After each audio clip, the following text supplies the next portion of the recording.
I No. haven't got anything, but it might be just It's that you're in coming Cara as the shortly. recorder. Oh yes. Yeah, it's saying it's starting. Yeah. Yeah. Yeah. Oh yeah, I've got it. Okay. Yeah, I've got a note now. God to knows say what will that, end so. up. Anyway, it starts to record somewhere. I'll tell some Like- inappropriate jokes halfway through, then you'll have to kill it off. Oh, won't you? look, and it's trying to type what we're saying too on my screen, so that's exciting. Okay. Oh Wow. God, with my accent, Gosh. that'll be awesome. What that comes out as. Okay, so Telling shall I him I'm start going to by giving you record it. bit of an Yep. overview then of us as a business. So I'll Yeah. start with I'll work things on a zero knowledge base, and if I'm telling you stuff, please tell me just to stop and move on. So we are multi-sited throughout Somerset and plus one site in Devon as well. We've got 4 main manufacturing sites, plus we've got several supply chain sites throughout the southwest as well. We're family owned still, so there's still family influence at the top, which is really important to this decision-making process we've made to go to HVO. And just in case, and again, probably telling what you know, HVO, hydro-treated vegetable oil. So if I abbreviate anything and I don't explain it, just stop me. I'll try and recap, and if I don't know it, I'll make it up. So yeah, hydro-treated vegetable oil is where we're looking to move to. So currently, between our manufacturing sites and our supply chain sites, we run 4 tractor units, or lorries, as most people in the public I know them. So the bits that pull it we call a tractor, and then there's 12 trailers that sit behind those. Our trailers, so you see it on the motorway, it looks like a traditional articulated lorry. Our trailers are actually double decked inside, so we're already reducing our impact down on the environment by having the ability to physically put 52 pallets on a trailer rather than 26. So although that puts a bit of strain on the miles per gallon, overall the cost per pallet is significantly reduced, and it also reduces the impact on the local environment with regards to the amount of lorries that go past your window and shake your doors as they go through.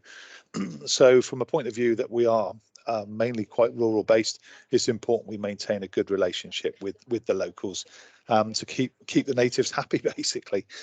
So Tim, our owner, was really keen on pioneering that many years ago, 15 years ago. We went to doubles. So these lorries trunk backwards and forwards throughout the day. It's a 24/7, 364 days a year process. They're running day, they're running night. We shut down Christmas Eve about 10 p.m. and we're back up again about 0500 on Boxing Day. Other than that, basically we just keep going because the cows have got to be milked, the product's got to be made, and it's got to go out to the supermarkets, who now have a 7-day-a-week demand window, and some of them indeed have a 24-hour demand window. Bless their cotton socks. So obviously the recipients of all that requirement are us to get things made and moved. What that means in physical terms that you and I would recognise: every day we produce about 1.2 million pots of yoghurt. That's spread between Blagden, up on the Mendip Hills, Crewe Cairn, obviously down near yourselves, Cannington out on the A39, the other side of Bridgewater on the way to Minehead, and our Newton Abbot site as well. Alongside that, there is some ice cream as well, but we'll talk about ice cream another day. So chill stock, as I say, about 1.2 million pots a day. In terms that I'm familiar with, because I'm a logistics person, that can be between sort of 800 and 900 pallets of stock a day coming into me here at our port, which is Highbridge, up near junction 22 of the M5, and that's 800 to 900 pallets going out as well on average. And I'm very, very high level simplifying things to keep it easy. So think of the wooden pallet as the thing you see stock moved around on. Then you turn that into lorries. You get an idea of how many lorries I'm actually moving a day through the network. So these lorries are, contrary to what our cars may do, averaging single-digit miles per gallon. We are talking a lorry will be doing between 8 and 9.5 miles per gallon. But then when you think of the weight, they're pulling 44 tons. Then there's obviously, a reason why they are. That's 44 Ford Focuses there, the weight of. So actually, when you even that out, how much a Ford Focus does miles per gallon, it actually ain't that bad after all. That doom and gloom story of 9 miles per gallon all of a sudden becomes apparent. However, for all of that, for every mile I do, I'm chucking a huge amount of CO2 out into the atmosphere. So a while back, as I say, we moved to double deck trailers to reduce the impact on both the environment and the roads, but it still doesn't change the fact there is still an awful lot of CO2 going out. So we entered into a discussion with a very large energy supplier, and I'm going to have to keep this bit confidential, about moving to hydrogen powered vehicles. And we got quite a long way down that route. And there's no secret that was a funded option by them with us. There would be a lot of good PR with them. But at the last minute, the funding had to be pulled by then. And quite simply, as a privately owned independent organisation, we couldn't afford to make that step change ourselves. It was too much. We operate in a single digit profit market. You know, our profit in single terms, I can't give a lot away, but is less than 5% because we're dealing with the supermarket. So you're running an organisation of 1,800 people, sort of 260, 280 million a year, but we're operating less than 5%. There's very little margin for error. So although hydrogen was the right thing to do, financially, it would just been a step too far at that stage. When you talk that a lorry alone, the tractor unit that I spoke about, would be somewhere in the region of 350 to 500,000 pounds per lorry alone, and I would need 4 of those, and I would need a spare sat in the wings as well. So 2.5 million outlay just wouldn't work for us in logistics. So we scratched our head and we Can I started quickly looking. just ask Dave? Of course, go for it. Was that a guaranteed greener hydrogen? Yes. 100% renewable energy? Yes, it was. It was. No fossil fuels involved in the processing of that? None whatsoever, and that was why we were really excited to go with it. It was, as I say, I nearly said the name of the company. Everything was really positive, looked really good, and we literally were weeks away from yes, let's go for it. And they were confident they could turn that on as soon as the lorries could be made. They're made in Benelux, company called Hyzon. They use a standard chassis. They put the hydrogen fuel cell unit on there, build the cab around it, and depending on the range of vehicle you need, depends on what the cab looks like, because that depends on how big the hydrogen fuel cell requirement is. But in general, they're very good. The performance is good. The torque curve, so the bit that when you ram your boot on the accelerator, what actually happens is actually very similar in characteristic to that of a diesel. And for those of you who don't know, and apologies, I kind of like lorries, it's sad, but torque is all important. It's not necessarily just brake horsepower, it's the torque that comes on, and our Blagdon site is a major reason behind that. You come up a very steep hill, you take a hard hairpin right to then go up another steep hill, so you need to be able to go up there at a crawl somewhere between 1 and 3 miles an hour, judge the traffic, is anything coming, yes or no. You may have to brake, you may not, but then if it's okay, then you've got to go from maybe 1 mile an hour and crawl up that hill with 44 tons. It's a very delicate art. So the torque curve for us is very important, that what that looks like as a parallel to diesel, and the hydrogen was very, very similar. So we were really excited, and we were genuinely disappointed when the funding got pulled, because we would have been, by the end of this summer, we would have been on hydrogen, and that would have been a first for a closed loop operation. So we would have had a great PR story to tell, not just the public and the locals as well, you know, our neighbours, say, hey, this is what we've done, but also our consumers as well. And that would obviously, you know, from a PR and a marketing point of view, would have been a great steal. So I think, to coin a phrase of a footballer, we were gutted at that point. Yeah. Can I just ask a quick question really quickly? Yeah.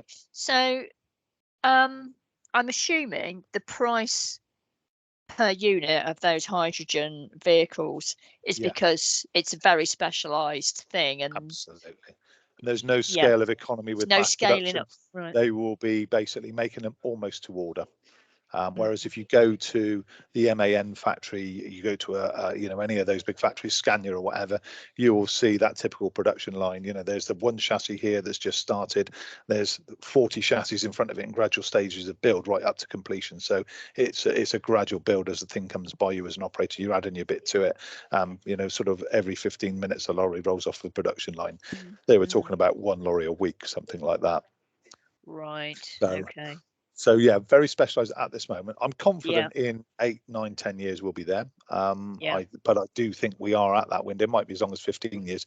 I don't believe it's within 5 years before hydrogen is the right thing with the infrastructure to support it. That's just a personal opinion. Happy to be challenged. I'd love to be proved wrong on it as well. Absolutely right.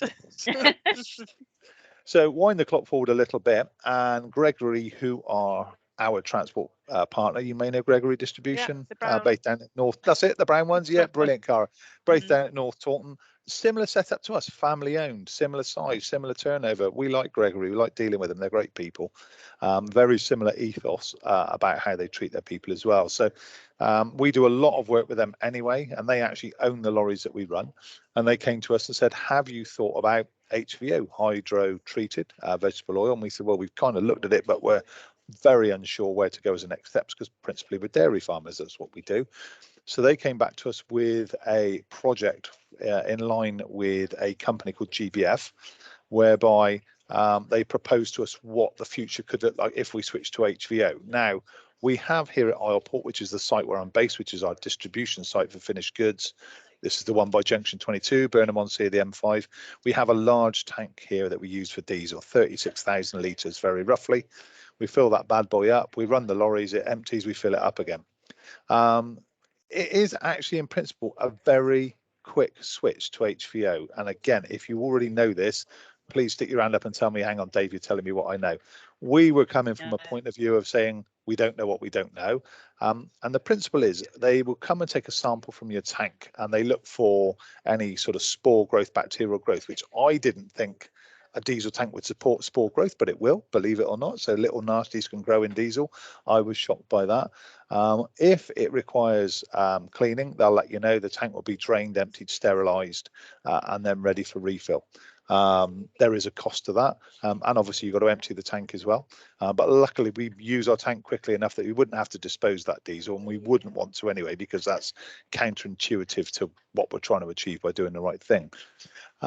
No prizes for guessing. We had our tank tested, and guess what? We're the lucky recipients of knowing we've got lots of little lovely spores in there. So we're now in the process of starting to run our tank down, and that will then be sterilised and retested. It sounds quite simplistic, and it virtually is that. They will take a post clean test of it, and then at that point we switch to HVO, which is topped up in exactly the same way. HVO has a number of benefits. From the vehicle point of view, I don't have to, but it's advisable to change the fuel filter, and that's kind of it. So that is for my lorries. The van I've got a couple of diesel pool cars still. Some are hybrids, but there's still a couple of diesel ones. So literally one of those fuel filters, sort of like you buy in Halfords, you know, sort of, I'm trying to assimilate what it'd be long, but you know, sort of 15 centimeters long, absolute max, pipe in at each end, a little filter in the middle. It is literally that, just to make sure it's taken out any heavy particulates. Change the fuel filter if we wish to, and go. From the tank point of view, once you've had it scrubbed, we're good to go. They also say that you can at any point switch from HVO back to diesel and back to HVO should you wish to. I think once we've made the step, we would be loathed to do that. We would, you know, if we're making that step, we would want to make that step once and for all and not flip between. But what they're trying to say is, if for any companies there was a real cost concern, and we'll talk about cost in a minute, if there was a real cost concern, then you could do a 50-50 mix. So you could top up one fill with HVO, you could top up one with diesel. I suppose if you look at the negatives of that, then your environmental gains are only 50% of what they would be by making the full shift. So as I say, literally in the last 36 hours, I've had approval from the board to make the change. So we will get the tank scrubbed. Well, we'll get it emptied first. We'll get it scrubbed as soon as reasonably possible. That is, unfortunately, a man, let's say man, but a person in the tank in a suit, crawling through a man hatch not much bigger than the opening of your laptop folded flat. Not a job I want to do. Yeah, I can't wait to see the risk assessment for that one. That's for sure. Yeah, so not a nice job, but that is how they do it. It physically is that. So there is, and there will be a residue, but that residue that comes out is pumped away by the company that do the sterilisation. That will be disposed of in a responsible way. We are then good as ready to go with HVO. So at that point, let's imagine we've got there now and we're 6 weeks away or whenever it is. Tank's been emptied, tank's been sterilised, tank's been refilled. What does that actually mean for me? We'll talk operational first of all, because I'm a transport manager. First and foremost, performance of the lorry, very, very little difference to what we currently know. The driver won't notice a day-to-day difference in the performance. There may be a slight gain in miles per gallon, which is a good thing. There won't be a need to use as much AdBlue, which is a good thing. AdBlue is a diesel additive for those of you that may know. If you are stood next to the vehicle when it's running, the sort of smell that you get from a diesel engine, which I'm sure we're all familiar with, is significantly reduced. You don't get that. It doesn't smell like McDonald's and burgers and all that or anything else, but it is a noticeably different odor, but a much reduced odor. So there's less particulates within the atmosphere, and you are looking at overall is a reduction in your CO2 emissions of around about 90%. So it is a significant step change. So from that point of view, it's doing the right thing. If I now flip that to go, great, that all sounds good, Dave. Why haven't you done that before? In simplistic terms, for me, with the size of operation I've got, and we are only an SME, we're not huge, we were big, but we're not massive. As an SME, the on cost to me annually is about 58 grand a year, because the HVO cost is such that it is tracking higher than diesel and has been for quite some considerable time. The risk comes in that although the oil is reclaimed, there isn't a finite availability guaranteed at this moment in time. With diesel prices, with oil prices, what Brent crude, call it what you will, we use something called the John Hall Index. I can look and I can project, and yes, glitches like Ukraine will throw that away from what the index is predicting, but generally you get a feel for what that tolerance to the upper and lower tolerance is. With HVO, we're not that clever yet as a country. We haven't had the longevity of service with HVO yet, so therefore we can only take a guess. So my 58 grand a year could be 78 grand a year, it could be 98 grand a year, it could be 140 grand a year difference. So knowing that there is that safety net, should I wish to, imagine things got really bad from the trading market at the moment and I need to switch back to diesel, then I could, but that would be a last resort, because having stepped away from it, it's one of those things you kind of want to turn your back on dirty diesel and keep doing the right thing. It would have to be a sort of crisis situation that, the business was in a situation where that was unsustainable for us to step back. But that is, as it currently stands, is 58 grand a year. To put some context to that, when we first started exploring this a number of months ago, and not that many months ago, the on cost with the current run rate at them was about 28 to 30 grand.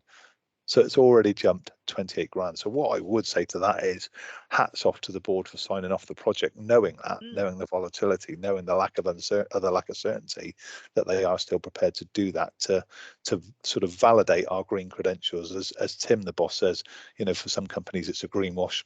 There's a carbon offset. I'll go and plant some trees. Yeah, well, is that, how much longer can you keep planting trees for? It's about the real thing, the right thing. It's not always the right tree in the right place, which is causing onward Exactly, biodiversity issues. Yeah, well, exactly. But also it's the other added benefit. You're reducing emissions going into the atmosphere. You're looking after your customer base in that respect, because of that added value in what you're doing. Isn't just about that kind of carbon figure. It's about health and well-being, air quality, all that kind of thing.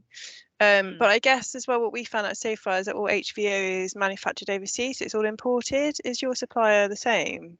Do you know, I don't believe it is, Cara, but I will check that, because it's a really good point, because there's that bit of mileage beforehand. Is it being done in the right way to get it to us? We're proposing to use a company called GBF, Green Biofuels.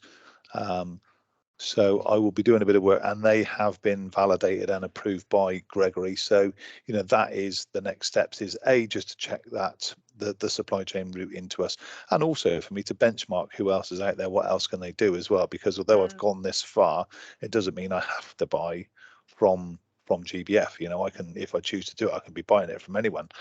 As a business, we're choosing to make this decision. We're not beholden to them, which in a way is good as well, because sometimes things can be slightly misrepresented and slightly missold, and before you know it, you've got yourself into a deal that is maybe not what it was set out to be, and difficult to get out of. That's the thing, isn't it? You're going to stuck in contracts you can't escape from.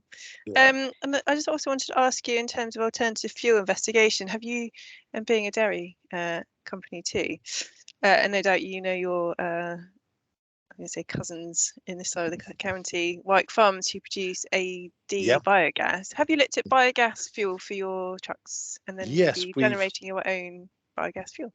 Yeah, we have looked at it. At the moment, we're not in a position to be able to go with it, although there is another partner company that we work with called Cannington Enterprises. I don't know if you're aware of, out on the 39, just opposite our Cannington manufacturing site, actually. They're no direct relation to us, or we have a trading relationship with them. Tim Rowe is the guy down there, and Mike, his father, and they are looking at that themselves. They do AD down there, anaerobic digestion. They are looking at, can they do anything with regards to CNG, etc. Is that a next step for them, and can they put a station in there? Because I believe there's only one in the southwest, which is Bristol at the moment. There was one sort of Tiverton or Honiton way, but I think that got removed. So they're exploring that, and that might be a next steps option for us as well. So yeah, it's one that's on the radar. And I guess, Cara, we're not reeling, but from the fact of where we were with hydrogen, it kind of was a bit of a kick in the shins, if I'm honest. So we're not looking for the next quick fix, but we're looking for what seems to be the right fix quickly, so as we can be seen to be doing the right thing, rather than just waiting for everyone else to do something, then going, oh, we'll do that as well. If we can go 3, 6, 9 or 12 months early, then that's 3, 6 or 9 or 12 months less CO2 that we're pumping into the atmosphere. Because we're doing a lot of other work as well with soil sequestration on the farms and things like that. Tim is really keen and he's pushing us hard with this. What can we do? What can we do? So there are other things we're talking to our trailer manufacturers about as well, which I can't share with you because it's incredibly confidential, but has the opportunity to make a massive difference as well. So that's something there's probably only 3 people in our organization and 2 in theirs that we're looking at as well. So there's huge amounts of work going on, and Tim really is pushing us hard for all the right reasons to say, get it done, get it done, get it done. And the fact, as I say, that he's signing off of 58 grand a year on cost is kind of tells me he wants to do this for the right reasons. He's not being driven by the pound sign going the other way. It's about the CO2 emissions and everything else. So yeah, we want to go early, we want to go first, and no secret, if we do, there will hopefully be a great PR benefit for us as a business, and we can say to the big retailers that we deal with, because we deal with all the major malts with the exception of Aldi and Lidl. If you buy your yogurts from Tesco's or Waitrose or M&S or Asda or Sainsbury's, there's a good chance you bought one of ours, even if it didn't have our label on it. So, you do some processing with Wyke Farms, I believe. When we spoke to him, he said there was a couple of Yeo Valley products that sometimes go through. Yeah, we don't do anything directly with Wyke. We have in the past. Adrian is the guy down there that we used to deal with, the engineering director, I think he is now. We've done a few bits with them, but as I said, nothing direct at the moment. But we've got a fairly open relationship. We've moved stuff with them, and they've moved stuff with us. It's it's that sort of West Country sort of keeping things local kind of mentality between us and them. Well, I guess the difference, I'm not quite sure, but I believe Cannington use some crops for their AD biogas stuff, whereas Wyke Farms is only from the food waste process, which is actually much more environmentally sustainable. Absolutely, yeah. What Cannington do, CCS, so they do waste processing for. They do a little bit for us. And they do a lot for Gerber or Refresco, as they're now called. But they grow, I believe, it's maize. So if there is a dry up of any waste product to go through, then they keep it fed with maize, because apparently if you don't keep it fed, it stops, and then you've got to restart it, and that's quite a long, protracted process. I don't profess to understand it, but Tim did tell me once, and it was really exciting, but only about 15% of it went in, because I'm not that bright, if I'm honest. But yeah, so that's why they grow the maize, so they can fire it in should they need to. We only send any waste we have there that has beef gelatin in it. We have our own ET2 effluent plant at our Blagdon site, but we can't put anything with beef gelatin in there, in light of CJD a few years ago and that kind of thing. So beef gelatin has to be kept separate from any other waste stream. So, and we've only got it in a couple of products. It's mousses and stuff like that. It's used to stabilize the product, but probably going off on a tangent there. Sorry, I'm always good for drawing people in. You're just sucking the information out, aren't you? In the nicest possible way, of course. HVO, then, because I don't know a huge amount about HVO. So where does it come from? Is it waste oil? Is that what it is? Yeah, this one is the hospitality waste sector in general. Yeah, this is guaranteed as waste and reprocess, which is why I say I haven't got the validation back through unless it's dropped in the last few days. But yeah, I don't believe it is imported. But it is all certificated from the point of view. Well, that'd be very interesting if you were up for sharing who that supplier is, because so far we've only been dealing with ones that seem to import it, saying that there is no UK manufacture of HVO. Okay. Do you know if there's a lot of processing of the oil then to get it into a state that it's fit for using as a fuel? I'm guessing. I'd love to answer that, Marie, but I generally couldn't. I'd be making it up if I did. It is quite techy, which is why HVO is much more important to be looked at than what we would normally term as recycled vegetable oil for fuel use. This has got a added hydrogenated process, which is a little bit more complicated, which is why it's more expensive. But it also means you've got that greater reduction of carbon emissions, but also all the other kind of air pollutant nasties, which you would still get if you were just doing a burning of a filtrated recycled vegetable fat oil. Yeah, because some people do that. They run their They do, yeah. Volkswagen vans on blooming sunflower oil or whatever, isn't it, or veg oil, and turn up at Sainsbury's, empty it in the tank, and off they go. And you can smell it when it runs on it, that's for sure. And obviously, it's not tax paid either. Yeah, it's not the best environmental solution. It's a sort of a more refined chemical process. Absolutely. With a sort of linked to energy, sort of similarities to the diesel side. So that's what it is. I suppose from Marie, your perspective, and Dave a little bit, Cara, at the beginning we didn't really get a chance to say, but from a South Somerset perspective, I think we have a much smaller probably fuel requirement, but it is something where we've been considering EV options for either fleet and also our ground sort of team that go out and do works around the district. EV supply chain issues and things like that are causing issues, and so, as you say, from a short term maybe perspective, what can we do? It's a transition process. It's a transition, and I think that's where we're coming at it very recently as well.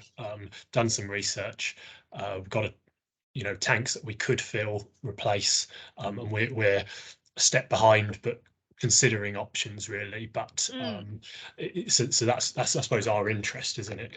So do you do have your own tanks then, Lawrence? Is that right? Yeah. Cara may have a better idea. Yeah, if you jump in there, but yes, we do. Okay, because I'm interested because I haven't been directly involved, but other members of my team were looking at budgeting up with Exeter University and a local haulage firm to look at how they can reduce on their carbon footprint, and it seemed that there was a bit of a I'm amazed really that they don't know about HVO or what have you, but there was just this assumption that it wouldn't be fit for purpose for haulage lorries, tipper lorries as I call them. Yeah. But it sounds that it probably would be, because if you're hauling massive, yeah. So I'll have to get back and have a conversation and that back up again, because it's just kind of fallen a bit flat. That's why I was kind of interested just to know a bit more about performance and so on. And it sounds like there's not a lot in it, but it might be more expensive. Yeah, certainly more expensive to buy. The one watch out I would say is the cost to having the tank scrubbed, if you need to have it scrubbed, if there are those spores. About £4.5 per tank. Because you've obviously got to put the person in there. So whether that tank's 1,500 litres or 15,000 or as is ours 36,000, you still got to put a lucky victim in there with the suit and everything else. So £4.5 a tank. What we have negotiated, it's like lucky death. We've negotiated that we would either offset that over a year, or GBF has said to us, if we're prepared to guarantee we'll buy from them for the next 5 years, they'll foot that bill. Now that's okay, but it depends whether their prices track in line with what the rest of the UK is, and that's why having a price index would be useful. So we'll probably go for the K's catalogue, pay every week, and clear it over a year, rather than front it all up front and or tie ourselves into a deal where we don't want to be. So that's the one you do. So if you've got lots of tanks, just bear in mind you could be in the line for about 4.5K per tank. Okay, and I suppose the other thing, of course, is very quickly is that it depends on your how far you're traveling, because if you've got to keep coming back to your main tank to refuel, you can't go up country, I guess, and refuel unless.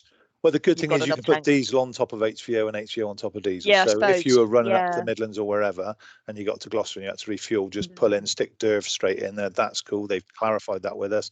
And when you come back, you can go straight back onto. Go back. So there is that flexibility. And once I get the opportunity, I'll pull things into a bit more of a sort of structured presentation if you want to, and or introduce you to the company that we're talking to, and they can answer it all firsthand for you. That'd be really helpful if you wouldn't mind, Dave. I think that was my sort of question was, where did you get that bit of advice guarantee really from? So we've done online research, found a few companies. We were going to go for some quotes, get some ideas, and I pulled out a few risks, things we needed to consider.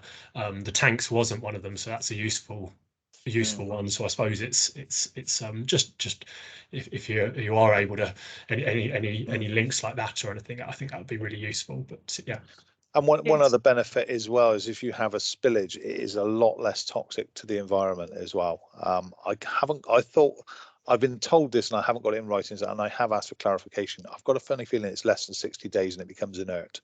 So whereas diesel will sit on the floor and cause you troubles for ever and a day, I think it's 60 days and then it becomes inert. But you can treat it in exactly the same way as a standard spill, but there isn't the urgency required. We still would, just as a matter of course, as I'm sure you would, just through due diligence. But there isn't that need for, oh my God, panic and, you know, dig the drive up and all that kind of stuff. And we have been there ourselves in the past at our old Axbridge site many moons ago. We lost 350 litres when a lorry hit a wall and burst the whole tank. And yeah, it wasn't our lorry, but it was our wall and it was a site, and we ended up having to dig up the drive and have the soil removed, tested, replaced, rebuilt.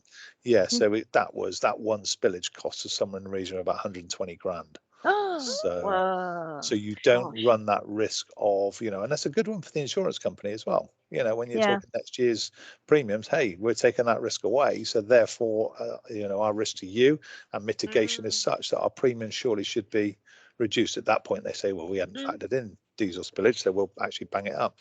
Yeah, right. Is there a minimum order as well? Because we've got quite small requirements, especially for a trial. Depends on on who you're going to buy from. They were pushing us for 38,000. I said I got a 36,000 litre tank and I'm never going to let it run empty. So I've got them to agree for us that we can go in 32,000 litre units. They will be able to do smaller, I'm sure, but you're probably likely to pay a premium. Yeah. I'm guessing that, Cara, if I'm honest, but I think you'll probably find there will be a delivery cost and a cost per litre. So therefore, the more litres you have on that back of that delivery cost, the better it is. But you will be limited by the size of your tank. And do they deliver to your South Somerset?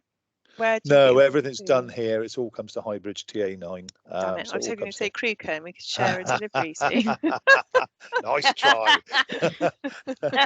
Yeah, no such luck. No, so ours is the central hub here for the vehicles. Right. Okay.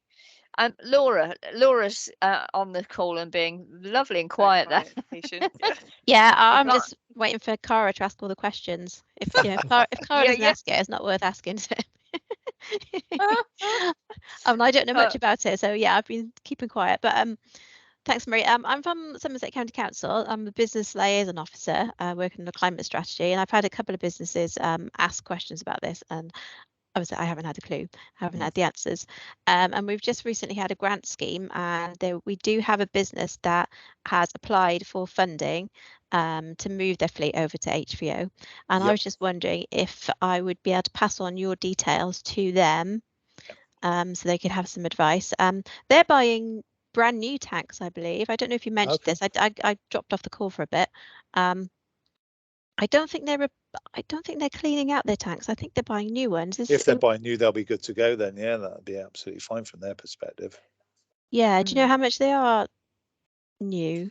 The last time I priced one up was a small one as a backup one for red diesel, when you could still buy red diesel, and that was 7,000 something.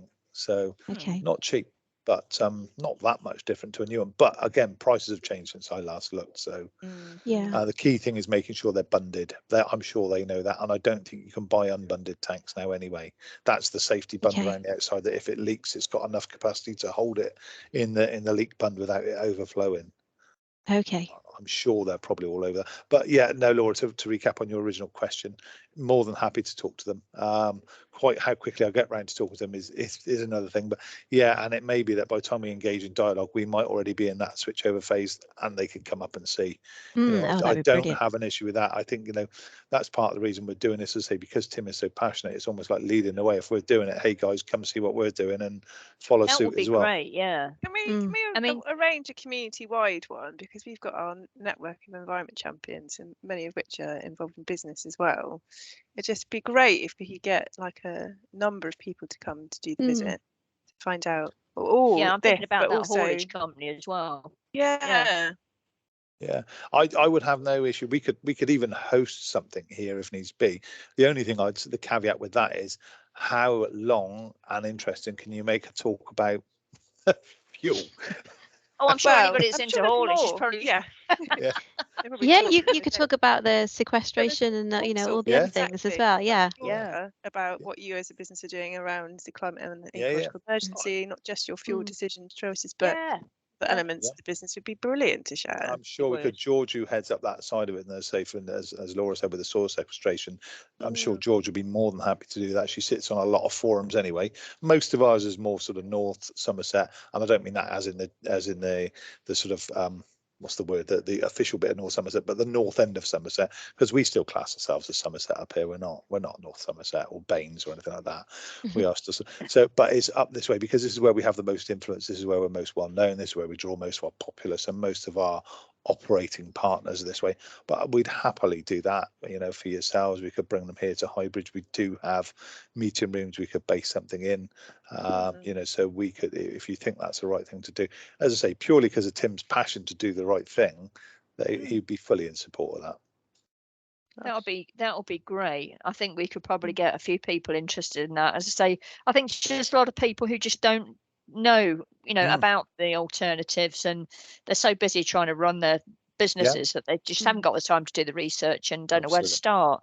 Exactly. So that'd be great, actually. Probably a lot of them got caught out with the change to red diesel recently as well, because that came in so late, so poorly managed, so poorly communicated, that there are a lot of business that I'm aware of that are still sat on red diesel, and they're going, what do I do? Can I, can't I? So doing the safe thing, they're doing, I was going to swear then, they're doing nothing with it, and instead of, you know, using the stuff up. So is there potential though for that? Because it'd be awful to waste any form of fossil fuel, even though it's terrible to the environment. To look at, you know, can we send that on and sell it to farmers who are still able to use it? It's a very strict rule on what you can and can't use it for, and in some cases how you read the law, because, you know, we took a very firm view that other than any fixed appliances, e.g. a diesel heating system, fixed appliance, we don't think we can run any of our agricultural vehicles on it or either. We were in, no, we don't believe so. We were in a position where our stock levels were such that we were in a position where we went with it anyway, but yeah. I think it is still allowed to be used for agriculture and farming, as long as they don't have a certain number of mileage on the road, in which then they would have to pay fuel duty tax. But I think they're the only vehicle that can run on red diesel. Say we were in a lucky position, Cara, where our levels as such, through luck, not judgment, I might add, were getting to a level we were able to say, okay, well, just to avoid any confusion and to save having to buy in a vast amount of red just to run a handful of it, it was the right business decision to step away. But it also helped prompt us with other business decisions as well. Absolutely, and in terms of environmental, you know, we need to stop fossil fuels full stop. So, you know, I commend anyone who wants to even get away from that, even if they are allowed still to use it. But I just would hate it to go to waste if there is still some form of our food industry that is able to use it. Definitely. Fantastic. I'm conscious of the time because I know you said you've got to go quarter past. Yeah, apologies for that. Yeah, because we had no, that's quite all right.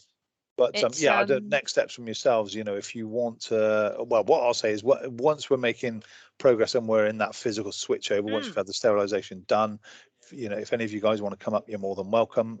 You know, if we want to look at arranging something as well beyond that for, as you say, the other businesses in your area, we'll happily look at that as well. So, you know, that'll be great. Yeah, because I mean, we're supposed to, one of my roles, and Lawrence is like, he's well more than my right hand man. He helps me so much with things, and Laura. It's just to try and get the message out to businesses about how to improve their carbon footprints and so on. So, you know, we're always looking for ways and means to share knowledge and things. So it would be great to have this as something along those lines, as climate summit coming up as well at the end of September, which Laura is involved with organising. So loads of options and opportunities. Brilliant. And also business as ourselves is something that we're also looking and transitioning to as well. To share that across the local authority board too is really helpful. Oh yeah, absolutely. Brilliant.